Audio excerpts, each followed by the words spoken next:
സർവസംശയച്ഛേതാരം സച്ചിദാനന്ദവിഗ്രഹം സദാ സുസ്മേരവദനം ബാലകൃഷ്ണം നമാമ്യഹം.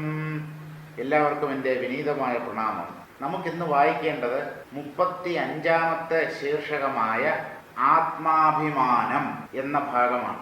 ആത്മാഭിമാനം എന്ന് പറഞ്ഞാൽ മലയാളത്തിൽ പറയുന്ന ഒരു വളരെ പോസിറ്റീവായിട്ടുള്ള ഒരർത്ഥമല്ല ഇവിടെ ഉദ്ദേശിക്കുന്നത്. വ്യക്തിത്വം, ജീവഭാവം എന്ന അർത്ഥത്തിലാണ് ആത്മാഭിമാനം എന്ന വാക്ക് പ്രയോഗിച്ചിരിക്കുന്നത്. സെൽഫ് റെസ്പെക്ട് എന്നാണ് ആത്മാഭിമാനം എന്നുള്ളതിൻ്റെ ഇംഗ്ലീഷ് വാക്ക്. ഇവിടെ ജീവന്റെ അഭിമാനം, താനൊരു വ്യക്തിയാണ് എന്ന വിചാരം, അതിനെ തന്നെയാണ് ഇംഗ്ലീഷിൽ ഈഗോ എന്ന് പറയുന്നത്. വ്യക്തിത്വം, ഞാൻ വ്യക്തിയാണ് എന്ന ഭാവം, അത് മോക്ഷത്തിന് തടസ്സമാണ്.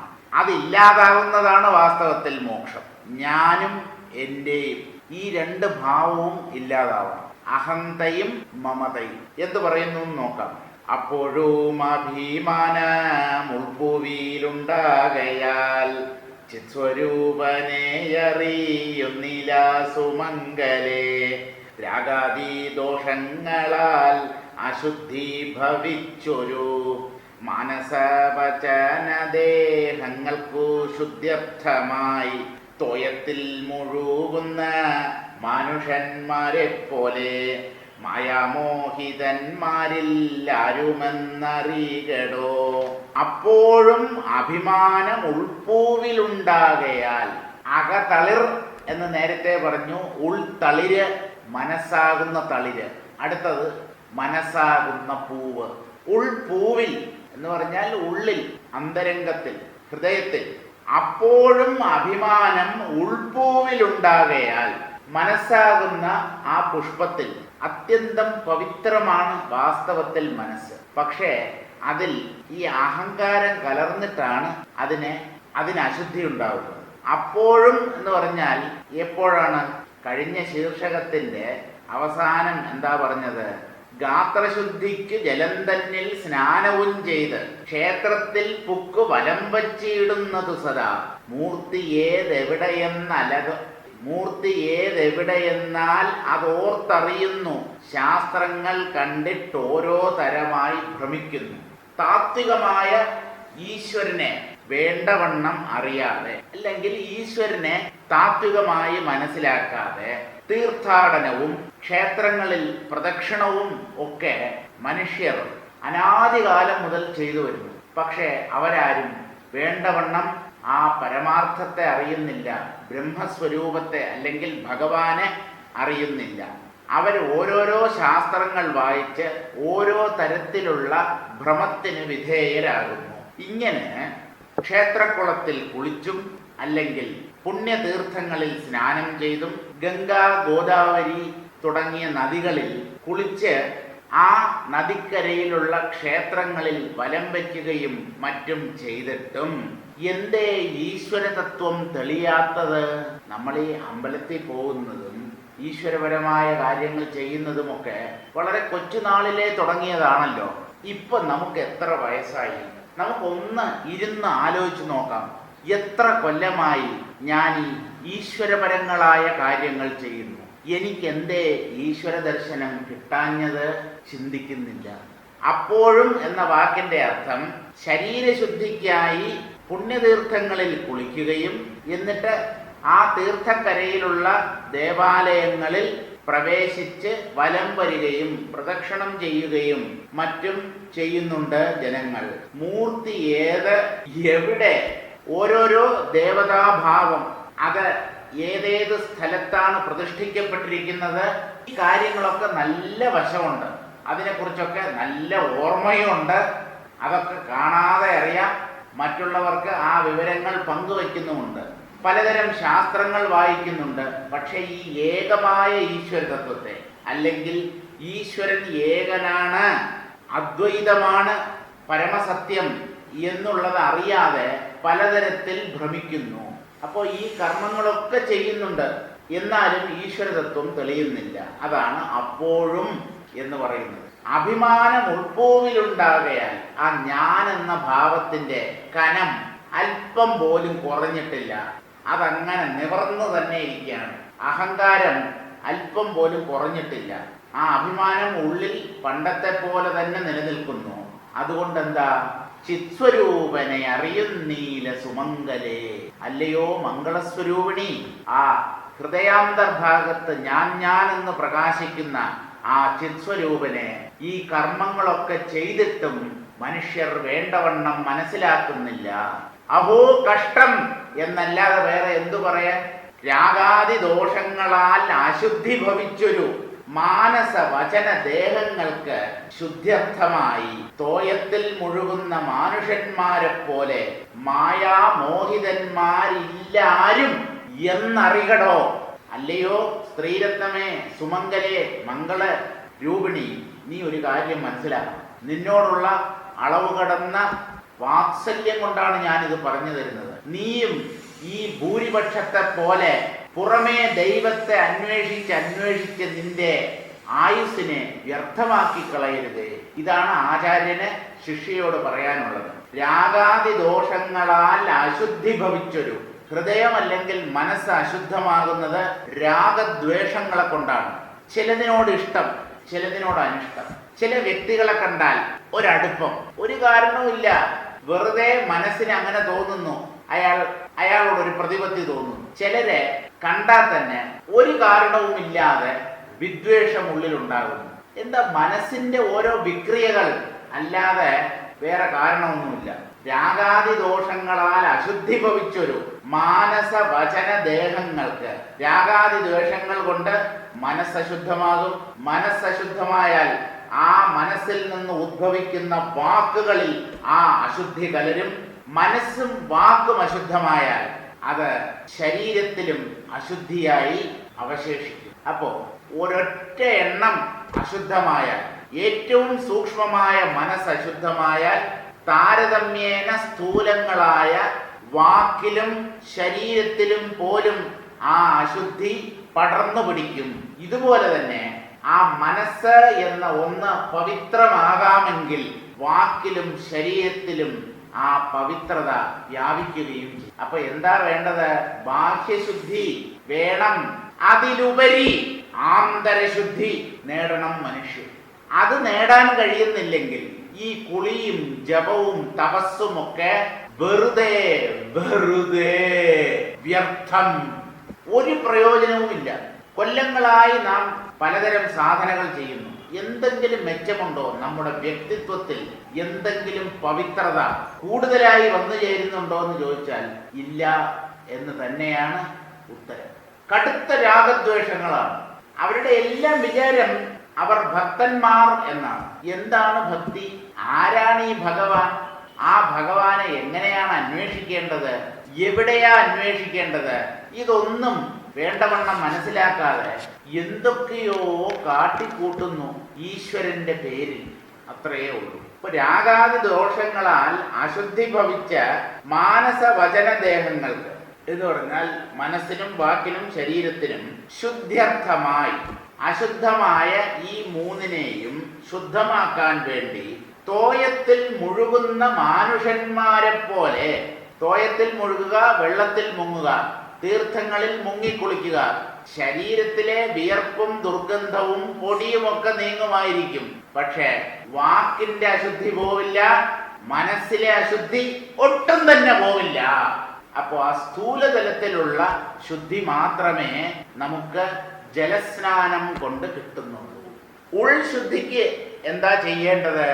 ഉൾശുദ്ധിക്ക് ശാസ്ത്രങ്ങൾ വായിക്കണം. വേദാന്ത ശാസ്ത്രം വായിച്ച് ആ ആത്മതത്വത്തിന്റെ സ്വരൂപത്തെ മനസ്സിലാക്കി അതിനെ എങ്ങനെയാണ് അന്വേഷിക്കേണ്ടത്, എവിടെയാണ് അന്വേഷിക്കേണ്ടത്, ആരാണ് അതിനുള്ള വഴി പറഞ്ഞു തരിക, ഇങ്ങനെയുള്ള കാര്യങ്ങളൊക്കെ മനസ്സിലാക്കണം. മലനിർമോചനം പുംസാം ജലസ്നാനം ദിനേ ദിനേ സകൃത് ഗീതാംഭസി സ്നാനം സംസാര മലനാശനം. ഭഗവത്ഗീതയുടെ മാഹാത്മ്യത്തെ പ്രകീർത്തിക്കുന്ന ഒരു ശ്ലോകമാണ്.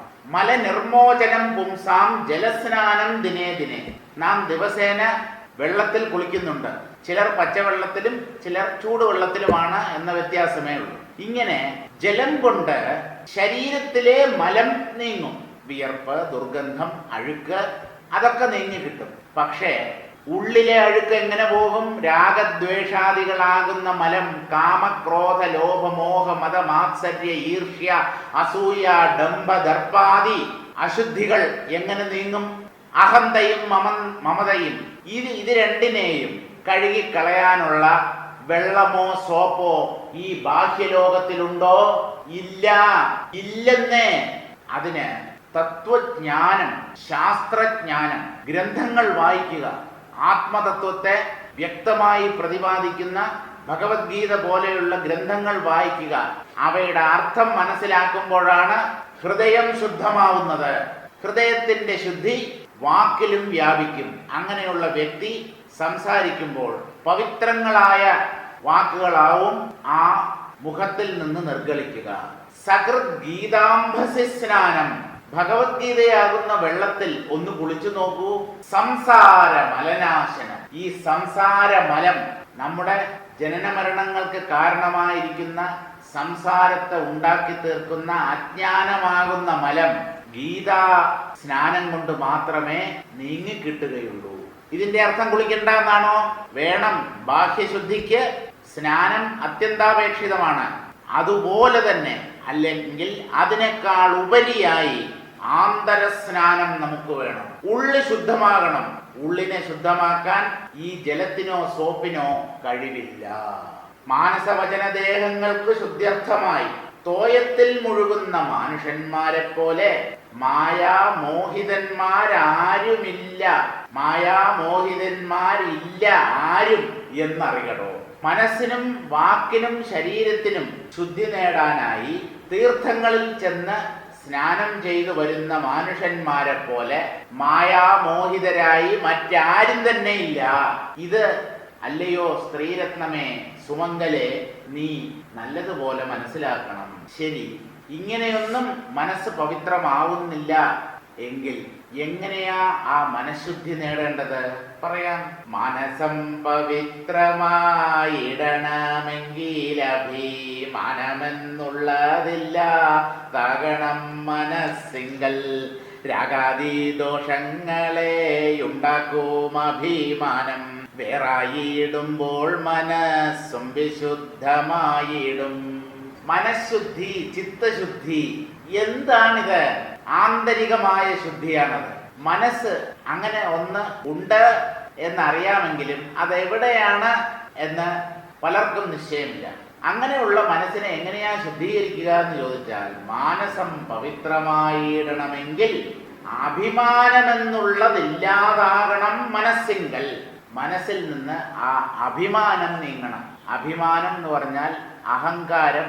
ഞാൻ കേമനാണ്, മറ്റുള്ളവരൊക്കെ എൻ്റെ താഴെയേ ഉള്ളൂ, ഞാൻ ആരാ മോൻ, ഈ ഒരു അഹങ്കാരം. മറ്റുള്ളവരൊക്കെ തന്നെക്കാളും മോശമാണെന്നും അവർക്ക് ഒന്നും അറിയില്ലെന്നും താനാണ് അവരെക്കാളും മേലെ, ഇങ്ങനെയുള്ള വിചാരമാണ് വാസ്തവത്തിൽ അഭിമാനം. അഹങ്കാരം എന്ന് തന്നെയാണ് അതിൻ്റെ അർത്ഥം. ഉള്ളിൽ വിനയം വരണ്ടേ? വിനയമില്ലാത്തവന് എന്തു ഭക്തി? ഭക്തിയില്ലാത്തവന് എങ്ങനെ ജ്ഞാനം കിട്ടാൻ? ജ്ഞാനം കിട്ടിയില്ലെങ്കിൽ പിന്നെ എങ്ങനെയാ മോക്ഷപദത്തിലെത്തുക? അപ്പോ ചിത്തം ശുദ്ധമാകണം. അതാണ് ഏറ്റവും പ്രധാനം. ആ ചിത്തശുദ്ധി അഹങ്കാര നാശം കൊണ്ടേ സംഭവിക്കൂ. അഭിമാനം ദിനം പ്രതി നമ്മുടെ ഉള്ളിൽ കുറഞ്ഞു വരണം. അഭിമാനമെന്നുള്ളതില്ലാതാകണം മനസ്സിങ്കൽ. രാഗാദി ദോഷങ്ങളെ ഉണ്ടാക്കും അഭിമാനം. എന്തുകൊണ്ട് ഈ അഭിമാനം അല്ലെങ്കിൽ ഞാൻ എന്ന ഭാവത്തെ ത്യജിക്കണം എന്ന് പറയുന്നു എന്ന് ചോദിച്ചാൽ, ഈ അഹങ്കാരമുണ്ടെങ്കിൽ അതോടൊപ്പം രാഗാദി ദോഷങ്ങളും ഉണ്ടാകും. രാഗം, ദ്വേഷം തുടങ്ങിയ 8 ഗുണങ്ങൾ പറഞ്ഞല്ലോ, അഷ്ടരാഗങ്ങൾ. രാഗം, ദ്വേഷം, കാമം, ക്രോധം, ലോഭം, മോഹം. 8 എണ്ണമായില്ലേ? രാഗം, ദ്വേഷം, കാമം, ക്രോധം, ലോഭം, മോഹം. 6 ആയുള്ളൂ. മതം, മാത്സര്യം. 6ഉം 2ഉം 8 എണ്ണം. ഈ 8നെയാണ് അഷ്ടരാഗങ്ങൾ എന്ന് പറയുന്നത്. ഈ അഷ്ടരാഗങ്ങളും ഇവയുടെ നേരെ വിപരീതമായ ദ്വേഷവും. രാഗമുണ്ടെങ്കിൽ ദ്വേഷവും ഉണ്ടാവും. ഒരേ നാണയത്തിന്റെ 2 വശങ്ങൾ പോലെയാണ് ഈ രാഗദ്വേഷങ്ങൾ. ദ്വേഷമുണ്ടെങ്കിൽ രാഗവും ഉണ്ടാവും, രാഗമുണ്ടെങ്കിൽ ദ്വേഷവും ഒപ്പമുണ്ടാകും. ഇതാണ് മനസ്സിനെ അശുദ്ധമാക്കുന്നത്, ഈ രാഗദ്വേഷങ്ങൾ. അഷ്ടരാഗാദി ദോഷങ്ങൾ കൊണ്ട് മനസ്സ് അശുദ്ധമാകും. അപ്പൊ ആ അഭിമാനം കാരണമായിട്ടാണ് ഈ രാഗദ്വേഷങ്ങൾ ഉണ്ടാകുന്നത്. ആ അഭിമാനം നഷ്ടമായാൽ വേറായിടുമ്പോൾ മനസ്സും വിശുദ്ധമായിടും, മനസ്സും പവിത്രമായി തീരും. പവിത്രമായ മനസ്സിനെയാണ് ശുദ്ധമായ മനസ്സ് എന്ന് പറയുന്നത്. ശുദ്ധമായ മനസ്സ് എന്ന് പറഞ്ഞാൽ നിസ്സംഗമായ മനസ്സ്, ശാന്തമായ മനസ്സ് എന്നാണ് അർത്ഥം. നമുക്കിതിന്റെ സാരം വായിക്കാം. ഹേ സുമംഗലെ, ഭ്രമിച്ചു നടക്കുന്നവർക്ക് അഭിമാനം ഉള്ളിലുണ്ടാകയാൽ ചിത്സ്വരൂപനായ ആത്മാവിനെ അറിയാൻ കഴിയുന്നില്ല. അഷ്ടരാഗാദി ദോഷങ്ങൾ കൊണ്ട് അശുദ്ധി സംഭവിച്ച മാനസ വചന ദേഹങ്ങളെ മൂന്നിലും ഈ അശുദ്ധി വ്യാപിക്കും. സൂക്ഷ്മത്തിൽ ഉള്ള അശുദ്ധി സ്ഥൂലത്തിലും പ്രകടമാകും, സൂക്ഷ്മത്തിലുള്ള ശുദ്ധി സ്ഥൂലത്തിലും പ്രകടമാകും. ശുദ്ധിയും അശുദ്ധിയും രണ്ടും സൂക്ഷ്മത്തിലുണ്ടെങ്കിൽ അത് സ്ഥൂലത്തിലും പ്രകടമായേ പറ്റൂ. അപ്പോ ഉള്ളിൽ അശുദ്ധി ഉണ്ടെങ്കിൽ ആ മനസ്സശുദ്ധമാകും, അത് കാരണം വാക്കുകൾ അശുദ്ധമാകും, അത് കാരണം ശരീരവും അശുദ്ധമാകും. പലതരത്തിലുള്ള കാമക്രോധാദി വികാരങ്ങളെ കൊണ്ട് പല അസുഖങ്ങളും ഉണ്ടാവും. ഇത് നല്ലതുപോലെ മനസ്സിലാക്കും. മനുഷ്യനെ ബാധിക്കുന്ന എല്ലാ രോഗങ്ങളും അണുജീവികൾ കൊണ്ടുണ്ടാവുന്നതല്ല. അവന്റെ മനസ്സിന്റെ അശുദ്ധി കാരണം പല അസുഖങ്ങളും ഉണ്ടാകുന്നു. അത് ആധുനിക വൈദ്യശാസ്ത്രം ഇതുവരെ തിരിച്ചറിഞ്ഞിട്ടില്ല. നമ്മുടെ മഹർഷീശ്വരന്മാർ എത്രയോ കൊല്ലങ്ങൾക്ക് മുമ്പ് തന്നെ ഈ സത്യം തിരിച്ചറിഞ്ഞ് മനസ്സിനെ പവിത്രമാക്കാൻ ശ്രമിക്കൂ എന്ന് മനുഷ്യരോട് ഉപദേശിച്ചു. അപ്പോ ഈ അശുദ്ധി സംഭവിച്ച മാനസവചന ദേഹങ്ങളെ ശുദ്ധമാക്കാനായി ജലത്തിൽ കുളിക്കുന്ന മനുഷ്യരെ പോലെ മായാമോഹിതന്മാർ ഭൂമുഖത്തിൽ മറ്റാരുമില്ല എന്നറിഞ്ഞുകൊള്ളുക. നമുക്ക് വേണ്ടത്, പ്രധാനമായി വേണ്ടത് ആന്തരശുദ്ധിയാണ്, അല്ലെങ്കിൽ ചിത്തശുദ്ധിയാണ്. അതിന്റെ അർത്ഥം ശരീരശുദ്ധി വേണ്ട എന്നല്ല. ശരീരശുദ്ധിക്ക് നാം എത്ര കണ്ട് പ്രാധാന്യം കൽപ്പിക്കുന്നുണ്ടോ അത്രത്തോളമോ അതിനേക്കാളും ഏറെയോ മനഃശുദ്ധിക്കും കൂടെ മുഖ്യത്വം നാം കൽപ്പിക്കണം. ഇനി മനസ്സ് പവിത്രമാണെങ്കിൽ ശരീരശുദ്ധി ഇല്ലെങ്കിലും കുഴപ്പമില്ല, കാരണം മനസ്സാണ് പവിത്രമാകേണ്ടത്. ഇനി ശരീരശുദ്ധി വേണ്ട പോലെയുണ്ട്. സോപ്പും മറ്റും തേച്ച് കുളിച്ച് സെന്റും അടിച്ച് അങ്ങനെ കുട്ടപ്പനും കുട്ടപ്പിമാരും ഒക്കെയായി നടക്കുന്നുണ്ട്. പക്ഷേ ചിത്തം ശുദ്ധമാകുന്നില്ല എങ്കിൽ ഈ ബാഹ്യശുദ്ധി കാര്യമായ പ്രയോജനം ഉണ്ടാക്കുകയില്ല. കുറച്ചു കഴിയുമ്പോൾ വീണ്ടും നാറും. ഈ ശുദ്ധീകരിച്ച ശരീരം ഉണ്ടല്ലോ, ഇത് അശുദ്ധമാവാൻ അധിക സമയമൊന്നും വേണ്ട. ശരീരം വിയർക്കും, ശരീരത്തിൽ പൊടിപടലങ്ങൾ പറ്റിക്കൂടും, അകത്തും പുറത്തും അശുദ്ധിയാണല്ലോ ഈ ശരീരം. അപ്പൊ ഇതിനെ എത്ര കുളിപ്പിച്ച് വൃത്തിയാക്കിയാലും അതിന്റെ സ്വതസിദ്ധമായ അശുദ്ധി നീങ്ങാൻ പോകുന്നില്ല. അതുകൊണ്ട് ബാഹ്യശുദ്ധിയെക്കാളും കൂടുതൽ പ്രാമുഖ്യം ആന്തരശുദ്ധിക്ക് നൽകണം എന്നാണ് ആചാര്യന്റെ ഉപദേശം. മനസ്സ് ശുദ്ധമാകണമെങ്കിൽ അഭിമാനം എന്നുള്ളത് ഇല്ലാതാകണം. അഭിമാനം മനസ്സിൽ രാഗാദി ദോഷങ്ങളെ ഉണ്ടാക്കും. രാഗാദി ദോഷങ്ങളിൽ നിന്ന് വേർപെടുമ്പോൾ അല്ലെങ്കിൽ മുക്തമാകുമ്പോൾ മനസ്സ് ശുദ്ധമാകും എന്നറിഞ്ഞാൽ, ചുരുക്കം ഉള്ളിൽ രാഗദ്വേഷങ്ങളും കാമക്രോധാദി വികാരങ്ങളും എല്ലാം കുറഞ്ഞു വരുമ്പോഴാണ് ഉള്ള് ശുദ്ധമാകുന്നത്. ആ ശുദ്ധമായ അന്ധഃകരണത്തിൽ, അങ്ങനെ ശുദ്ധമാക്കപ്പെട്ട അന്ധഃകരണത്തിലാണ് പരമാത്മജ്ഞാനം പ്രകാശിക്കുക. ആത്മജ്ഞാനം ശരീരശുദ്ധിയെ ആശ്രയിച്ചല്ല. ശരീരം ശുദ്ധമോ അശുദ്ധമോ എന്തോ ആയിക്കോട്ടെ, മനസ്സ് ശുദ്ധമാണോ? മനസ്സ് ശുദ്ധമാണെങ്കിൽ അവിടെ ആ സർവേശ്വരൻ തന്റെ സാന്നിധ്യം തെളിയിക്കും. അദ്ദേഹം ശരീരത്തിന്റെ ശുദ്ധി നോക്കാറില്ല. ശ്രീകോവിലിന് പുറത്ത് അല്പസ്വല്പം അശുദ്ധിയോ ചപ്പോ ചവറോ അല്ലെങ്കിൽ ചെടിയും വള്ളിപ്പടർപ്പും മറ്റുമൊക്കെ ഉണ്ടെങ്കിലും കുഴപ്പമില്ല.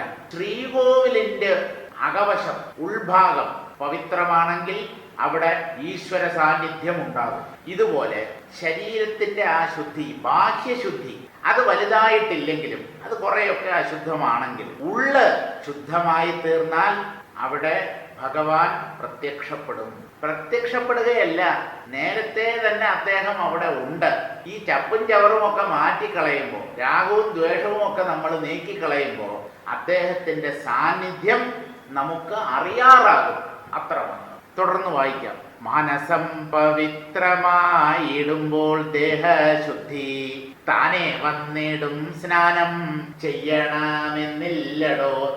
നമ്മളിപ്പോ പറഞ്ഞ കാര്യം തന്നെയാണ് പറയുന്നത്. മനസം പവിത്രമായിടുമ്പോൾ ദേഹശുദ്ധി താനെ വന്നിടും സ്നാനം ചെയ്യണമെന്നില്ലടോ.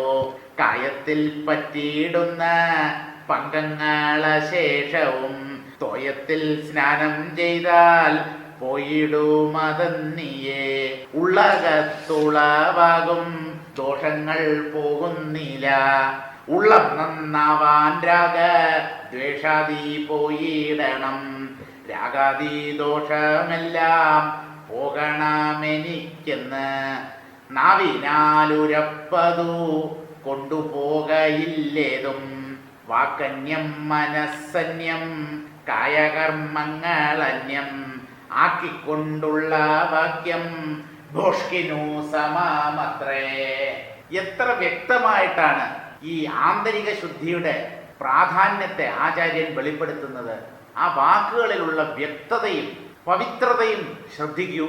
മാനസം പവിത്രമായിടുമ്പോൾ, മനസ്സ് ശുദ്ധമായി തീരുമ്പോൾ ദേഹശുദ്ധി താനേ വന്നിടും. മനസ്സാണ് ഈ ശരീരത്തെ ഉണ്ടാക്കി നിർത്തുന്നത്. ശരീരമുണ്ട് എന്ന് അനുഭവിക്കുന്നത് മനസ്സാണ്. ദേഹ സൃഷ്ടി മനസ്സുകൊണ്ടാണ് സംഭവിച്ചിട്ടുള്ളത്. അപ്പോ ആ മനസ്സ് പവിത്രമാകുമ്പോൾ ദേഹശുദ്ധി തനിയേ വന്നോളും. ദേഹശുദ്ധിക്കായിട്ട് നിങ്ങൾ പ്രത്യേകം പ്രയത്നിക്കേണ്ടതില്ല. സ്നാനം ചെയ്യണമെന്നില്ലടോ. അല്ല, എന്തെങ്കിലും അവ്യക്തതയുണ്ടോ ഈ വാക്കുകളിൽ? കുളിക്കണമെന്ന് നിർബന്ധം വേണ്ടാന്ന്. ഹൃദയം പവിത്രമായാൽ മതി. ഹൃദയശുദ്ധി ഉണ്ടെങ്കിൽ ദേഹം തനിയെ ശുദ്ധമായിക്കൊള്ളും. കായത്തിൽ പറ്റിയിടുന്ന പങ്കങ്ങളശേഷവും, പങ്കം ചെളി, അഴുക്ക്, മാലിന്യം എന്നർത്ഥം. അതൊക്കെ ശരീരത്തിലാണ് പറ്റുന്നത്. പുറമേയുള്ള മാലിന്യങ്ങൾ ശരീരത്തിൽ മാത്രമേ പറ്റിപ്പിടിക്കുകയുള്ളൂ. മനസ്സിനെ ആ ബാഹ്യമാലിന്യങ്ങൾ ബാധിക്കുന്നില്ല. എന്നാൽ മനസ്സിൽ പറ്റിപ്പിടിക്കുന്ന അഴുക്ക് വാക്കിലും ശരീരത്തിലും പറ്റിപ്പിടിക്കും. അതുകൊണ്ട് ശരീരത്തെക്കാളും പ്രധാനം മനസ്സാണ് എന്ന് നല്ല പോലെ മനസ്സിലാക്കണം. കായത്തിൽ പറ്റിയിടുന്ന പങ്കങ്ങൾ അശേഷവും, ശരീരത്തിൽ പറ്റിച്ചേർന്നിട്ടുള്ള ചളി മുതലായ അഴുക്കുകൾ തോയത്തിൽ സ്നാനം ചെയ്താൽ പോയിടും. കുളിച്ചാൽ അല്ലെങ്കിൽ കഴുകിക്കളഞ്ഞാൽ ആ അഴുക്കൊക്കെ നീങ്ങും, വൃത്തിയാകും. എന്നിയേ എന്നല്ലാതെ ഉള്ളകത്തുളവാകും ദോഷങ്ങൾ പോകുന്നില്ല. ഉള്ളിൽ തോന്നുന്ന ആ രാഗദ്വേഷങ്ങളും ഞാനെന്ന ഭാവവും അഹന്ത മമതാദികളും അതൊന്നും ഈ വെള്ളത്തിൽ കുളിക്കുന്നത് കൊണ്ട് ഇല്ലാതാവുകയില്ല. ഉള്ളകത്തുളവാകും ദോഷങ്ങൾ പോകുന്നില്ല. അപ്പൊ പിന്നെ എങ്ങനെയാ ഉള്ളു ശുദ്ധമാവേണ്ടത്? ഉള്ളം നന്നാവാൻ രാഗദ്വേഷാദി പോയിടണം. രാഗവും ദ്വേഷവും അതിൻ്റെ ഉപവിഭാഗങ്ങളാണ് മറ്റുള്ളതെല്ലാം. അതുകൊണ്ടാണ് കൃഷ്ണൻ ഈ രാഗദ്വേഷങ്ങളെ മാത്രം നീക്കിയാൽ മതി എന്ന് പറയുന്നത്. രാഗദ്വേഷ വിയുക്തൈസ്തു വിഷയാൻ ഇന്ദ്രിയൈശ്ചരൻ ആത്മവശ്യൈർ വിധേയാത്മാ പ്രസാദമധിഗച്ഛതി. അവിടെ പ്രസാദം എന്നതുകൊണ്ട് അമ്പലത്തിൽ നിന്ന് പൂജാരി തരുന്ന പ്രസാദമല്ല. പ്രസാദം എന്ന് പറഞ്ഞാൽ പ്രസന്നത. എന്താണ് ആ പ്രസാദം?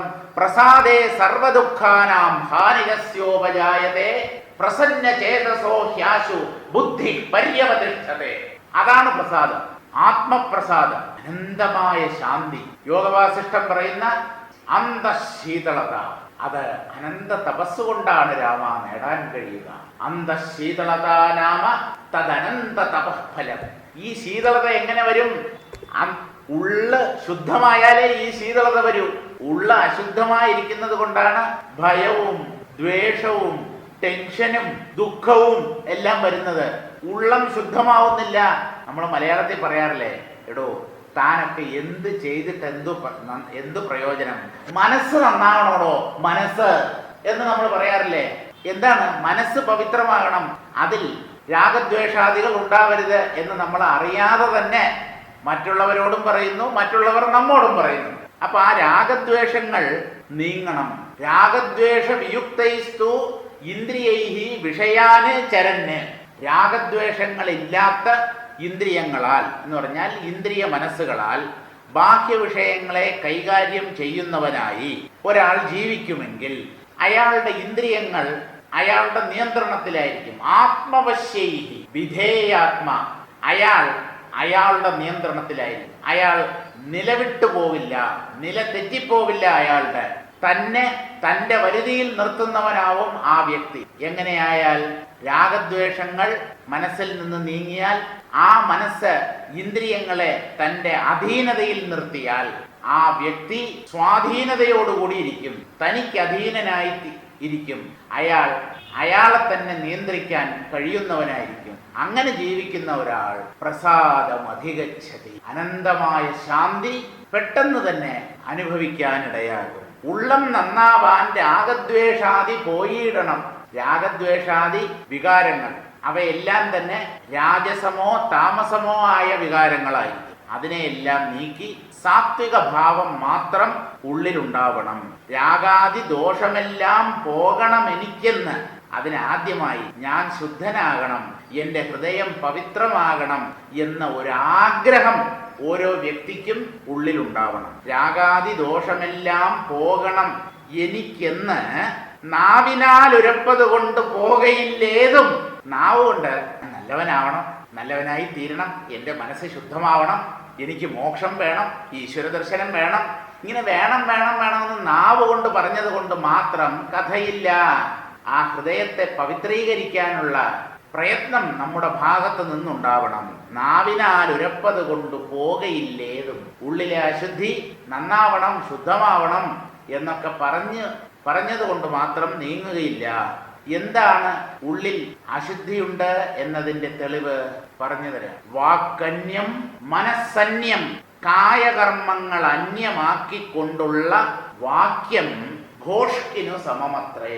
ഭോഷ്ക് എന്ന് പറഞ്ഞാൽ അഹങ്കാരം, ചുട്ട അടിയുടെ കുറവ്, അഹംഭാവം, താന്തോന്നിത്തനം. അതാണല്ലോ ഈ അഹങ്കാരം. തനിക്കിഷ്ടം എന്ന് തോന്നുന്നത്, തനിക്ക് ശരിയെന്ന് തോന്നുന്നത് അങ്ങ് ചെയ്യുക. ശാസ്ത്രം അതൊന്നും എനിക്കറിയണ്ട, ഞാനതൊന്നും വായിക്കില്ല, അതിനേക്കാളൊക്കെ കൂടുതൽ എനിക്കറിയാം, ഇതല്ലേ അഹങ്കാരം. അപ്പൊ ഈ അഹങ്കാരികൾക്ക് മനസ്സ്, വാക്ക്, ശരീരം ഈ മൂന്നും ഒരേ നേർരേഖയിൽ ആവില്ല.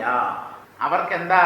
വാക്കന്യം, മനസ്സന്യം, കായകർമ്മങ്ങൾ അന്യം എന്ന് പറഞ്ഞാൽ മനസ്സിൽ ഒന്ന് വിചാരിക്കും, നാവ് കൊണ്ട് പറയുന്നത് മറ്റൊന്ന്, പ്രവൃത്തി വേറൊരു വിധത്തിൽ. ഇതെന്തേ ഇങ്ങനെ? മനോവാക്കായങ്ങൾ എന്തേ നേർരേഖയിൽ വരുന്നില്ല? ഒരുത്തനെ കാണുമ്പോ അലവലാതി, അഹങ്കാരി, അവന് ധാരാളം പണമുണ്ട് എന്നതിൻ്റെ അഹങ്കാരമാണ്. ഇവന്റെയൊക്കെ പൈസ ദൈവമേ മുടിഞ്ഞു പോണേ, ഇവൻ കുത്തുവാള എടുക്കണേ എന്ന് മനസ്സിൽ വിചാരം. എന്നിട്ട് അദ്ദേഹത്തെ വഴിയിൽ വെച്ച് കാണുമ്പോൾ, എന്താ സാറേ സുഖമാണോ? വീട്ടിലെല്ലാ കുട്ടികളൊക്കെ നല്ലതുപോലെ പഠിക്കുന്നുണ്ടോ? മോളുടെ കല്യാണം എന്തായി? മോന് ജോലി കിട്ടിയോ? തേനും പാലും നാവിലൂടെ ഒഴുകും. ഉള്ളോ രാഗദ്വേഷ കലുഷിതം. അവനൊന്ന് നശിച്ചു കാണണം എന്നാണ് ഉള്ളിലാഗ്രഹം. ഇത് തന്നെയാണ് ദുഷ്ടന്മാരുടെ ലക്ഷണം. മനസ്യന്യം വചസ്യന്യം കർമ്മണ്യന്യം ദുരാത്മനാം മനസ്യേകം വചസ്യേകം കർമ്മണ്യേകം മഹാത്മനാം. സുഭാഷിതമാണ് സംസ്കൃതത്തിലെ. മനസ്സിലൊന്ന്, അത് വാക്കിന്റെ തലത്തിൽ വരുമ്പോ വേറൊന്ന്, അവസാനം പ്രവൃത്തി മറ്റൊരു തരത്തിൽ. ഇത് ദുഷ്ടന്മാരുടെ സ്വഭാവമാണ്. മഹാത്മാക്കളുടെ സ്വഭാവമോ? മനസ്സിൽ എന്തുണ്ടോ അതേ നാവിലൂടെ പുറത്തു വരും. നാവിലൂടെ വരുന്നത് അവർ നടപ്പിലാക്കുകയും. ഇതാണ് മനോവാക്കായങ്ങൾ ഒരേ നേർരേഖയിൽ വരിക എന്ന് പറഞ്ഞാൽ. ചുരുക്കത്തിൽ പറഞ്ഞാൽ നേരെ വാ നേരെ പോ എന്ന രീതിയിലുള്ള ജീവിതം. അതാണ് ഹൃദയം ശുദ്ധമായി എന്നുള്ളതിന്റെ ലക്ഷണം. മനസ്സിൽ വേറെ, വാക്കിൽ വേറെ, പ്രവൃത്തി വേറെ. അത് അഹങ്കാരത്തിന്റെ ലക്ഷണമാണ്, ഉള്ളിലുള്ള അശുദ്ധിയുടെ ലക്ഷണമാണ്. സാരം വായിക്കാം. മനസ്സ് നിർമ്മലമാകുമ്പോൾ ദേഹശുദ്ധി താനേ വരും. അതെങ്ങനെയെന്നൊന്നും ചോദിക്കരുത്. മനസ്സാണ് ശരീരത്തെ നിർമ്മിച്ചിരിക്കുന്നത്. അപ്പൊ ആ മനസ്സ് പവിത്രമായാൽ ശരീരത്തിൽ വലുതായ അശുദ്ധിയൊന്നും വരില്ല. നിങ്ങളൊരു കാര്യം മനസ്സിലാക്കൂ. ഹൃദയത്തിൽ ഈ രാഗദ്വേഷങ്ങളും കാമക്രോധാദികളുമൊക്കെ ധാരാളം ഉള്ള വ്യക്തികളുടെ മലമൂത്രങ്ങൾക്ക് ദുർഗന്ധം കൂടും. നമ്മൾ കഴിക്കുന്ന ആഹാരം ആണല്ലോ, അതിന്റെ അവശിഷ്ടങ്ങളാണല്ലോ മലമൂത്രങ്ങളായി വിസർജിക്കപ്പെടുന്നത്. പക്ഷേ അതിന്റെ ആ ദുർഗന്ധം എന്ന് പറയുന്നത് ശാരീരികമായിട്ട് ശരീരത്തിന്റെ ഉള്ളിൽ നിന്നും അത് വേസ്റ്റാണല്ലോ, ആ ദുർഗന്ധം അതിനുണ്ടാവും. അതിനോടൊപ്പം മനസ്സിലെ ദുർവിചാരങ്ങൾ, ദുഷ്ചിന്തകൾ, ആ ചിന്തകളുടെ അശുദ്ധിയും കൂടെ ആ മലമൂത്രങ്ങളിൽ കലർന്ന് അസഹ്യമായ ദുർഗന്ധം അനുഭവപ്പെടും. ഇതൊക്കെ നമ്മൾ ഗവേഷണ വിധേയമാക്കേണ്ട വിഷയങ്ങളാണ്. മനസ്സിന്റെ പവിത്രത ശരീരത്തിൽ പ്രകടമാവും, മനസ്സിന്റെ അശുദ്ധി അതുപോലെ തന്നെ ശരീരത്തിൽ പ്രകടമാകും. പല അസുഖങ്ങളും ശരീരത്തിൽ ഉണ്ടാകുന്ന പല രോഗങ്ങളും മനസ്സ് നേരെ അല്ലാത്തത് കൊണ്ടുണ്ടാകുന്നതാണ്. കുറെയൊക്കെ ഈ മണ്ഡലത്തിൽ ഗവേഷണം നടന്നിട്ടുണ്ട്. അതുകൊണ്ടാണ് ഇപ്പൊ പറയുന്നത്, ടെൻഷൻ അടിക്കരുത്, പരമാവധി റിലാക്സ്ഡ് ആയിട്ടിരിക്കൂ. ടെൻഷൻ കൊണ്ട് പല അസുഖങ്ങളും ഉണ്ടാവും, ഉള്ള അസുഖങ്ങൾ കൂടുതൽ മൂർച്ഛിക്കും. അതുകൊണ്ട് ഇപ്പോ പതുക്കെ ഈ മനസ്സിനെയും കൂടെ ഉൾപ്പെടുത്തിക്കൊണ്ടുള്ള ചികിത്സാ സമ്പ്രദായമാണ് മെഡിക്കൽ കോളേജുകളിലും മറ്റും അനുവർത്തിച്ചു വരുന്നത്. ഡിപ്പാർട്ട്മെന്റ് ഓഫ് ഹോളിസ്റ്റിക് മെഡിസിൻ എന്ന് പറഞ്ഞ ഒരു വിഭാഗം തുടങ്ങിയിട്ടുണ്ട്. അവിടെ ശരീരത്തിൽ വരുന്ന രോഗത്തിന് എന്തെങ്കിലും രാസവസ്തുക്കൾ കൊണ്ട് നിർമ്മിക്കപ്പെട്ട മരുന്ന് അത് മാത്രമല്ല, അവർ കുറെ യോഗയും മെഡിറ്റേഷനും ഒക്കെ ഈ രോഗം വാശിയാവാൻ വേണ്ടി അവരുടെ ചികിത്സയിൽ കൂട്ടിച്ചേർക്കുന്നുണ്ട്. അപ്പൊ എന്താ, പതുക്കെ ഈ മനസ്സിനും പ്രാധാന്യമുണ്ട് എന്നുള്ള കാര്യം വൈദ്യശാസ്ത്രം അംഗീകരിച്ചു വരുന്നു. എന്നാലും അതങ്ങോട്ട് പൂർണ്ണമായിട്ട് ബോധ്യപ്പെട്ടിട്ടില്ല. ഇപ്പൊ നമുക്ക് ഇവിടെ എന്താ പറയുന്നതെന്ന് നോക്കാം. മനസ്സ് നിർമ്മലമാകുമ്പോൾ ദേഹശുദ്ധി താനേ വരും. അവിടെ സ്നാനത്തിന്റെ ആവശ്യമില്ല. നമ്മൾ പറയുന്നത് എന്താ, 2 ദിവസം കുളിച്ചില്ലെങ്കിൽ ശരീരത്തിൽ നിന്ന് വല്ലാത്ത ദുർഗന്ധം വരും, അടുത്ത് മറ്റുള്ളവർക്ക് ചെല്ലാൻ പറ്റില്ല, വായനാറ്റം കേൾക്കുകയേ വേണ്ട. ചിലർ 2 മീറ്റർ അകലെ നിന്ന് സംസാരിച്ചാൽ തന്നെ ആൾക്ക് വായനാറ്റമുണ്ട് എന്ന് അകലത്തിലിരിക്കുന്ന ആ വ്യക്തിക്ക്, അദ്ദേഹവുമായിട്ട് സംസാരിച്ചിരിക്കുന്ന വ്യക്തിക്ക് മനസ്സിലാവും. അപ്പോ മനസ്സിന് വലിയ പ്രാധാന്യമുണ്ട് എന്ന് മനസ്സിലാവും. മനസ്സിനെയും കൂടെ നാം പരിഗണിക്കണം. അധ്യാത്മ മാർഗത്തിൽ കടന്നാൽ ശരീരത്തെ ശ്രദ്ധിക്കുകയേ അരുത്, മനസ്സിനു വേണം മുൻതൂക്കം നൽകാൻ. അങ്ങനെ മനസ്സിന്റെ നൈർമല്യത്തിൽ ശ്രദ്ധ പതിപ്പിക്കുമ്പോൾ അത് കൂടുതൽ ശുദ്ധമാവുകയും ആ ശുദ്ധി ശരീരത്തിൽ പ്രകടമാവുകയും ചെയ്യും. അവിടെ സ്നാനത്തിന്റെ ആവശ്യമില്ല. ശരീരത്തിൽ വന്നുകൂടുന്ന മാലിന്യങ്ങൾ മുഴുവൻ ജലത്തിൽ സ്നാനം ചെയ്താൽ പോകുന്നത് എങ്ങനെ? ശരീരത്തിലെ മാലിന്യം, ശരീരത്തിൽ മനോമാലിന്യങ്ങളും കൂടെ കലർന്നിട്ടുണ്ടല്ലോ, ആ മനോമാലിന്യം സ്നാനം കൊണ്ട് നീങ്ങുമോ? നീങ്ങില്ല. അഴുക്കും പൊടിയും വിയർപ്പും ദുർഗന്ധവും ഒക്കെ ഒരുപക്ഷെ നീങ്ങിയെന്ന് വരാം. പക്ഷേ മനസ്സിലെ മാലിന്യങ്ങൾ ശരീരത്തിൽ കലർന്നിട്ടുണ്ട്. അത് സ്നാനം ചെയ്താൽ എങ്ങനെ പോകും? അതായത് ശരീരാന്തർഭാഗത്തുള്ള മനസ്ഥലത്തിലും ബുദ്ധിതലത്തിലുമുള്ള ദോഷങ്ങൾ പോവുകയില്ല. ഉള്ളം നന്നാവാൻ രാഗാദി ദോഷങ്ങളെല്ലാം ശരീരത്തിൽ നിന്ന് പോകണം എന്ന് നാവ് കൊണ്ട് പറഞ്ഞാൽ അവ പോവുകയില്ലെന്നും അറിഞ്ഞുകൊള്ളുക. വാക്ക്, മനസ്സ്, കായകർമ്മങ്ങൾ എന്ന് പറഞ്ഞാൽ ശരീരം കൊണ്ട് ചെയ്യുന്ന പ്രവൃത്തികൾ, ഇവ അന്യമാക്കിക്കൊണ്ടുള്ള വാക്കുകൾ ഉച്ചരിക്കുന്നത് അഹങ്കാരത്തിന് സമമാണ്.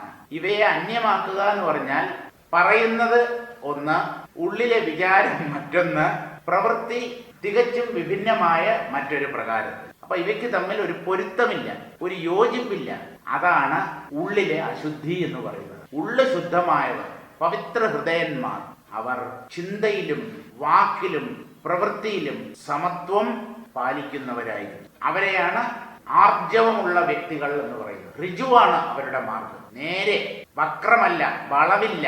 അവരുടെ ബുദ്ധി വളഞ്ഞതല്ല, നേരെയുള്ള ബുദ്ധിയാണ്. നേരെയുള്ള ബുദ്ധിയിൽ നിന്നും നേരായ വാക്ക്, നേരായ വാക്കെന്ന് പറഞ്ഞാൽ സത്യമായ വാക്ക്, സത്യമായ വാക്കിൽ നിന്നും സത്യമായ പ്രവൃത്തി. ഇനി എന്ത് പറയുന്നു എന്ന് നോക്കാം. മനസ്സ വചന ദേഹങ്ങളെയൊന്നാക്കിത്തൻ മനസത്തിനാൽ വിചാരിക്കണമെനിക്കിനി രാഗാദീ ദോഷങ്ങളെ നീക്കുവാനെന്തു നല്ലെന്നാകാംക്ഷയോടു പറഞ്ഞിടണമനന്തരം. കായധർമ്മങ്ങളായ കർമ്മങ്ങൾ ആത്മാധർമ്മമായിട്ടു നിനയാതെ ഭഗവത് കഥകളെ ആവോളം കേട്ടു വിചാരിച്ചു മുൾപ്രേമാൻവിതം നാവിനാലുര ചെയ്തും ഇങ്ങനെ ചില ദിനം കഴിഞ്ഞിടുമ്പോൾ നിത്യാനിത്യ വസ്തുക്കൾ താനേ തിരിഞ്ഞു വരുമപ്പോൾ അഭിമാനവും നീങ്ങും. അഭിമാനത്തെ, അഹങ്കാരത്തെ എങ്ങനെയാണ് നശിപ്പിക്കേണ്ടത്? അതാണല്ലോ ചർച്ചാ വിഷയം. അതിനുള്ള മാർഗത്തെയാണ് പറയുന്നത്. മാനസ വചന ദേഹങ്ങളെ ഒന്നാക്കി എന്ന് പറഞ്ഞാൽ ചിന്തിക്കുന്നത് പറയുക, പറയുന്നത് പ്രവർത്തിക്കുക. ഇതാണ് മാനസ വചന ദേഹങ്ങളെ ഒന്നാക്കുക. പറ്റാത്തത്, തന്നെ കൊണ്ട് പറ്റാത്തത് ഏറ്റെടുക്കരുത്. ചെയ്യാം എന്ന് മറ്റുള്ളവർക്ക് വാക്ക് കൊടുക്കരുത്. വാക്ക് കൊടുത്തിട്ട് അയ്യോ കൊടുക്കണ്ടായിരുന്നു, ഞാനിപ്പോ വെട്ടിലായല്ലോ, അങ്ങനെ ഒരു വാഗ്ദാനം നൽകണ്ടായിരുന്നു എന്ന് ഉള്ളിൽ വിചാരിക്കുകയുമല്ല.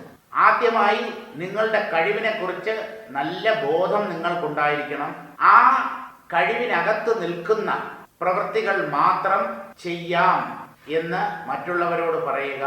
പറഞ്ഞാൽ അത് ചെയ്തിരിക്കുകയും വേണം. മാനസവചന ദേഹങ്ങളെ ഒന്നാക്കി ഇങ്ങനെ ഈ മനോവാക്കായങ്ങൾ ഒരേ രേഖയിൽ, നേർരേഖയിൽ വരണം. ഒന്നാക്കി തൻ മാനസത്തിനാൽ, തൻ്റെ മനസ്സുകൊണ്ട് വിചാരിക്കണം, ചിന്തിക്കണം.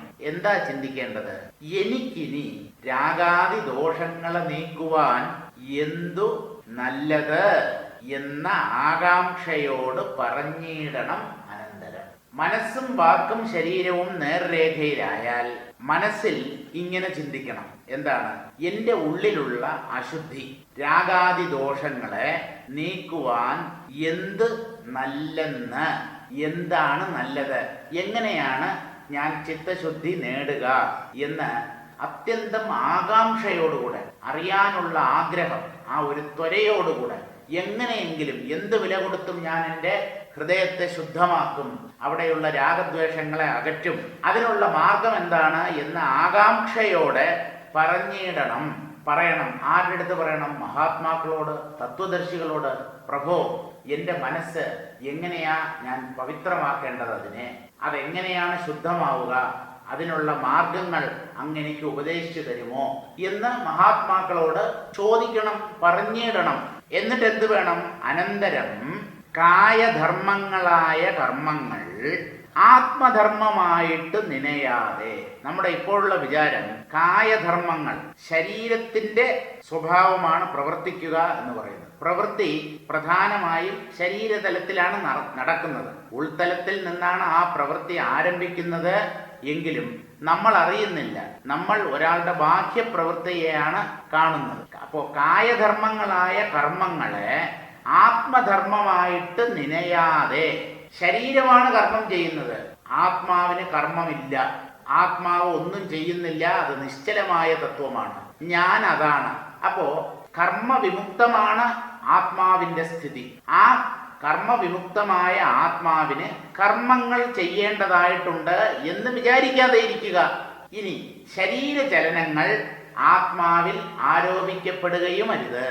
ശരീരം ചെയ്യുമ്പോൾ ഞാൻ ചെയ്യുന്നു എന്ന് വിചാരിക്കരുത്. ഞാൻ കർമ്മവിമുക്തമായ സത്യമാണ്.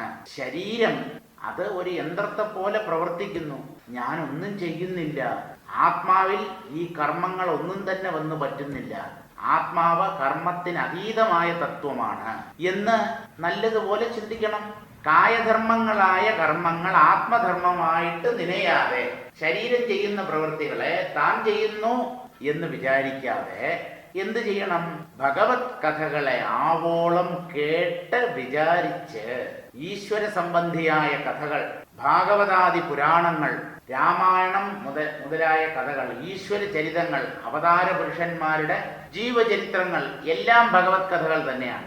ഏതിൽ നിന്നൊക്കെ നമുക്ക് നന്മ ഉൾക്കൊള്ളാൻ പറ്റുന്നുവോ അവയെല്ലാം തന്നെ ഭഗവത് കഥകളാണ്, നല്ലതാണ്. ആ ഭഗവത് കഥകളെ ആവോളം കേട്ട്, ധാരാളം കേട്ട്, മനസ്സിന് നിറവുണ്ടാകുന്നത് വരെ, തൃപ്തിയാകുന്നത് വരെ ഭഗവത് ചരിതങ്ങളെ കേട്ടതുകൊണ്ട് മാത്രമായില്ല, വിചാരിച്ച്. ഇങ്ങനെ ഭഗവത് കഥകളെ നിരന്തരം കേൾക്കുകയും വിചാരിക്കുകയും ചെയ്യുമ്പോൾ എന്ത് സംഭവിക്കും? ഉൾപ്രേമാൻവിതം നാവിനാൽ ഉര ചെയ്തും കേട്ട് മനസ്സ് നിറയും. ആ മനസ്സ് ആ കഥകളെ ബുദ്ധിക്ക് കൈമാറും. ബുദ്ധി അതിനെ വിശകലനം ചെയ്യും. ഈശ്വരതത്വം എന്താണ് എന്ന് ബുദ്ധി മനസ്സിലാക്കും. അപ്പോൾ ഈശ്വരനോടുള്ള ഭക്തി വർദ്ധിക്കും. അതാണ് ഉൾപ്രേമാന്വിതം എന്ന് പറഞ്ഞത്. ഈശ്വരനോട് തോന്നുന്ന അകൈതവമായ സ്നേഹമാണ് വാസ്തവത്തിൽ. അത് സ്വരൂപിണിയാണ്. സാ ത്വസ്മിൻ പരമപ്രേമരൂപ എന്നാണ് നാരദ ഭക്തി സൂത്രത്തിൽ നാരദ മഹർഷി ഭക്തിയെ നിർവചിക്കുന്നത്. ഈശ്വരനോട് തോന്നുന്ന എന്തെന്നില്ലാത്ത ഒരു സ്നേഹം, പ്രേമം, പ്രണയം, കാതൽ, അതാണ് ഭക്തി. അല്ലാതെ അവിടെ പ്രത്യേകിച്ച് കർമ്മങ്ങളുടെ ഒന്നും അപേക്ഷയില്ല. അമ്പലത്തിൽ പോയാലേ ഉള്ളൂ ഭക്തി, പൂജ ചെയ്താലേ ഉള്ളൂ ഭക്തി, നാമം ജപിച്ചാലേ ഉള്ളൂ ഭക്തി, ഒന്നുമല്ല. അത് തികച്ചും മനസ്സിനെയും ബുദ്ധിയെയും സ്പർശിച്ചു നിൽക്കുന്ന ആന്തരതലത്തിലുള്ള ഒരു അനിർവചനീയമായ വികാരമല്ല. എന്താ പറയുക, ഈശ്വരനോടുള്ള ഒരു സ്നേഹം, ഒന്നും പ്രതീക്ഷിക്കാത്ത നിസ്വാർത്ഥമായ കാപട്യമില്ലാത്ത ഭഗവത് പ്രേമം തന്നെയാണ് യഥാർത്ഥ ഭക്തി. ഇങ്ങനെ ഉൾപ്രേമാന്വിതം, അങ്ങനെ മനസ്സ് അതുപോലെ ബുദ്ധി ഇവ ഭക്തി കൊണ്ട് നിറയുമ്പോൾ ഉള്ളു നിറഞ്ഞിട്ട് വേണം അത് നാവിലൂടെ പുറത്തു വരാൻ. എന്നാലേ അത് ഫലിക്കൂ. കേൾക്കുന്നവരുടെ ഹൃദയത്തിൽ എന്തെങ്കിലും സ്വാധീനം ഉണ്ടാകണമെങ്കിൽ ഉള്ളു നിറഞ്ഞ് അത് കവിഞ്ഞ് ഓവർഫ്ലോ ചെയ്ത് നാവിലൂടെ വാക്കുകളായി പുറത്തു വരണം. ആ വാക്കുകൾ മനുഷ്യ ഹൃദയങ്ങളെ പിടിച്ചു കുലുക്കാൻ കഴിവുള്ളവയായിരിക്കും. എല്ലാവരും ഒരേ കാര്യം തന്നെയാണ് പറയുന്നത്. ചിലരുടെ പ്രസംഗം നമ്മുടെ മനസ്സിനെ വല്ലാണ്ട് മാറ്റിമറിക്കുന്നില്ലേ? എന്താ കാരണം? ഇതാണ് കാരണം. ഉള്ളു നിറഞ്ഞ് ആ അനുഭവം വാക്കായി നാവിലൂടെ പുറത്തേക്ക് വരുമ്പോൾ അതിന്റെ ശക്തി 10 മടങ്ങ് വർദ്ധിക്കും. ആ വാക്കുകൾ മനുഷ്യ ഹൃദയങ്ങളെ പവിത്രമാക്കാൻ പര്യാപ്തങ്ങളുമായി തീരും. ഇങ്ങനെ ഉൾപ്രേമാന്വിതം നാവിനാൽ ഉര ചെയ്തും ഇങ്ങനെ ചില ദിനം, ഇങ്ങനെ കുറേ ദിവസം ഭഗവത് കഥകളെ കേൾക്കുകയും ആ കേട്ടതിനെ കുറിച്ച് തന്നെ ചിന്തിക്കുകയും ഭഗവാന്റെ ചരിതങ്ങളെ മറ്റുള്ളവരുമായി പങ്കുവയ്ക്കുകയും അല്ലെങ്കിൽ ഭഗവൻ നാമങ്ങളെ ജപിക്കുകയും ഒക്കെ ചെയ്തുകൊണ്ട് കുറെ കാലം കഴിഞ്ഞാൽ, ഈ കുറെ കാലം എന്ന് പറഞ്ഞാൽ അത് ആഴ്ചകളാവാം, മാസങ്ങളാവാം, അല്ലെങ്കിൽ വർഷങ്ങൾ തന്നെ ആവാം, എന്തായാലും അത് പാകപ്പെടുമ്പോൾ എന്ന് പറഞ്ഞാൽ ഹൃദയം പവിത്രമായി തീരണം. അങ്ങനെ കുറെ കാലം കൊണ്ട് ഹൃദയശുദ്ധി കൈവന്നാൽ ചില ദിനം കഴിഞ്ഞിടുമ്പോൾ നിത്യാനിത്യ വസ്തുക്കൾ താനേ തിരിഞ്ഞുവരും. അനശ്വരമായതെന്ത്, നശ്വരമായതെന്ത്, ഈ ഒരു വിവേകം നമ്മുടെ ഉള്ളിൽ ഉദിക്കും. അപ്പോ ഈ ഹൃദയശുദ്ധിയുടെ ലക്ഷണമാണ് വിവേകം. ഹൃദയം പവിത്രമായി ചിത്തശുദ്ധി നേടി എന്നുള്ളത് എങ്ങനെ മനസ്സിലാക്കാം? നമ്മുടെ ഉള്ളിൽ വിവേകം ഉദിക്കുന്നുണ്ടോ എന്ന് പരിശോധിച്ച് നോക്കി മനസ്സിലാക്കണം. നിത്യ അനിത്യ വസ്തുക്കൾ താനേ തിരിഞ്ഞു വരും. എങ്ങനെ? നമ്മൾ തൈര് കടയുമ്പോഴേ വെണ്ണ ആ തൈരിൽ നിന്ന് വേർതിരിഞ്ഞ് മുകളിലേക്ക് വന്ന് ഇങ്ങനെ പൊന്തിക്കിടക്കുന്നില്ലേ?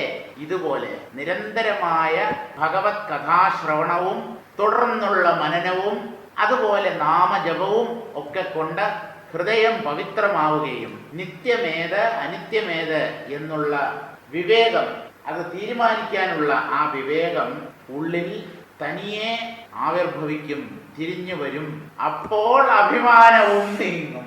ആ വിവേകം ഉദിച്ചു കഴിയുമ്പോൾ എൻ്റെ ഉള്ളിലുള്ള ഞാൻ എത്ര നിസ്സാരം, ഞാൻ അതിനെ ഇത്രയും കാലം തലയിൽ കയറ്റി വെച്ചുകൊണ്ട് നടക്കുകയായിരുന്നല്ലോ, വെറും മിഥ്യ. ഉള്ളത് പരമാത്മാവാണ്. ആ പരമാത്മാവിൻ്റെ ബുദ്ധിയിലുള്ള ഒരു പ്രതിഫലനം മാത്രമാണ് എൻ്റെ ഉള്ളിലെ ഞാൻ എന്ന വിവേകം ഉള്ളിൽ ഉദിക്കും. അപ്പോൾ അഹന്താനാശവും തുടർന്ന് മമതാനാശവും സംഭവിക്കും. അങ്ങനെയാണ് ജ്ഞാനം ഉള്ളിൽ പ്രകാശിക്കുക, നാം മുക്തരാവുക. സാരം വായിക്കാം.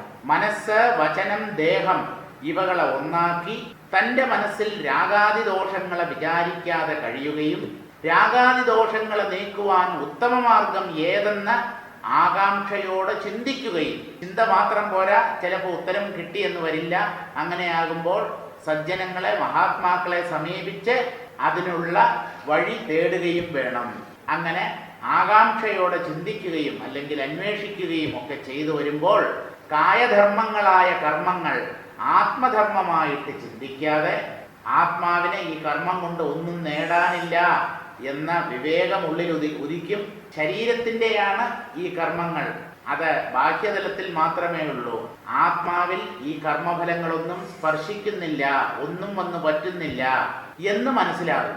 കായധർമ്മങ്ങളായ കർമ്മങ്ങൾ ആത്മധർമ്മമായിട്ട് ചിന്തിക്കാതെ ഭഗവത് കഥകളെ വഴിയാംവണ്ണം ശ്രവിച്ച് വിചാരിച്ച് ഉള്ളിൽ ഭക്തിയോടെ നാവിനാൽ ഉര ചെയ്ത് ചില ദിവസങ്ങൾ കഴിയുമ്പോൾ നിത്യവസ്തുവേത് അനിത്യവസ്തുക്കൾ ഏത് അല്ല, അനിത്യവസ്തുക്കൾ ഏവ.